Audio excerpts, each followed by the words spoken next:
Hi guys, I'm Dave in real life and welcome to today's Unmissable video. Yes, in today's video we are looking at Bloodline's new blood. Yeah, we saw at Night of Champions this weekend a new addition to Solo Sikoa's Bloodline. And we call it a bloodline, but I think you could call this a dynasty, maybe. Obviously, we saw the return of Tonga Loa during the match between Jacob Fatu and, of course, Solo Sikoa. Solo Sikoa becoming the new US champion with a little bit of help from Tonga Loa and a new addition, a new member of his faction. Yes, we saw the debut of Tala Tonga, a.k.a. Hikuleo. Hikuleo, as we all know, is from New Japan and has been a part of the WWE system now for a couple of months. So to finally get his debut on the main roster is absolutely huge. And yes, he is called Tala Tonga. I do expect Tama Tonga to come back and join this faction and make it a 5 group. So yeah, the dynasty is getting bigger and bigger. But what does this mean for Jacob Fatu? What does this mean for him?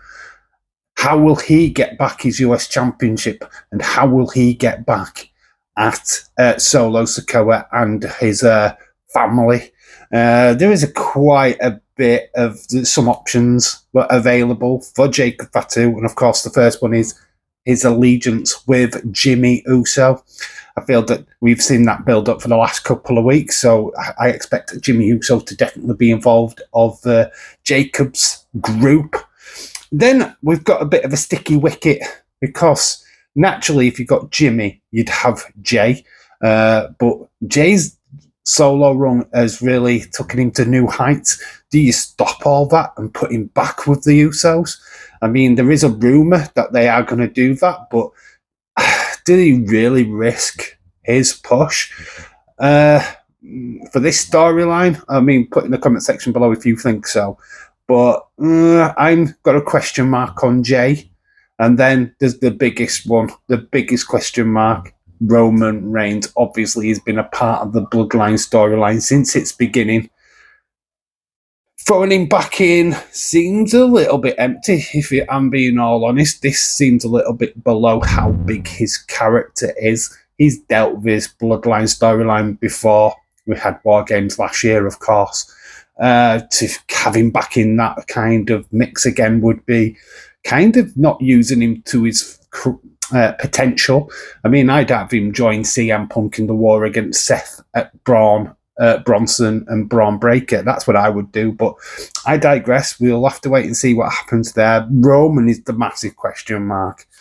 Then, if we don't have Jay, or we don't have Roman, we don't have either, or we at least get, I think we get Jay, but who the other 2 members to make it a 5-piece to go up against the 5 of the dynasty, you've got to bring up 2 individuals.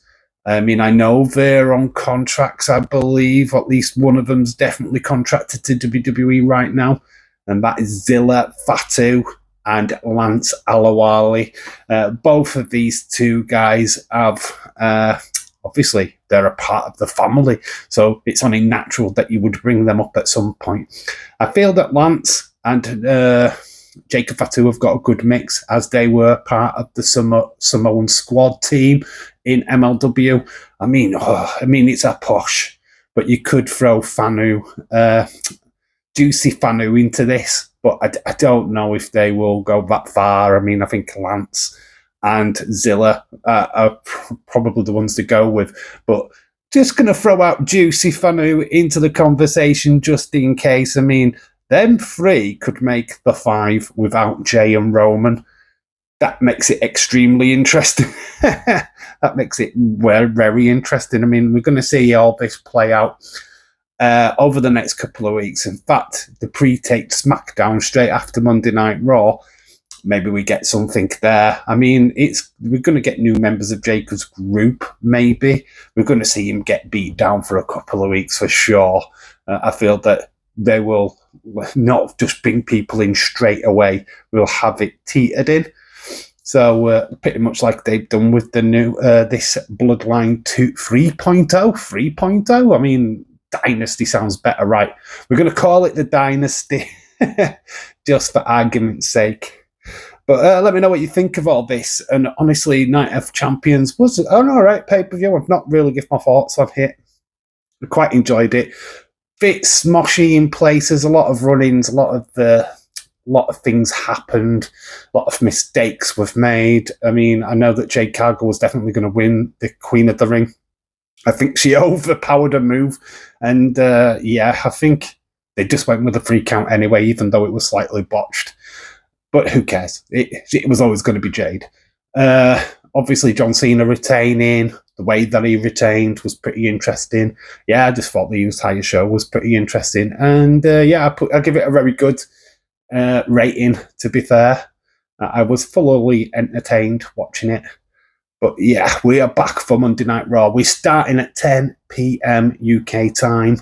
So make sure that you are there for that, because it's going to be a blinder, and I'll give you my live reactions and thoughts to Night of Champions. But yeah, this video is about the new Bloodline, the new blood, and what Jacob Fatu can do to combat this, and who will he bring in to help him against this new faction. Anyway, I've been Dave in real life. You guys have been awesome. Until the next time, bye for now.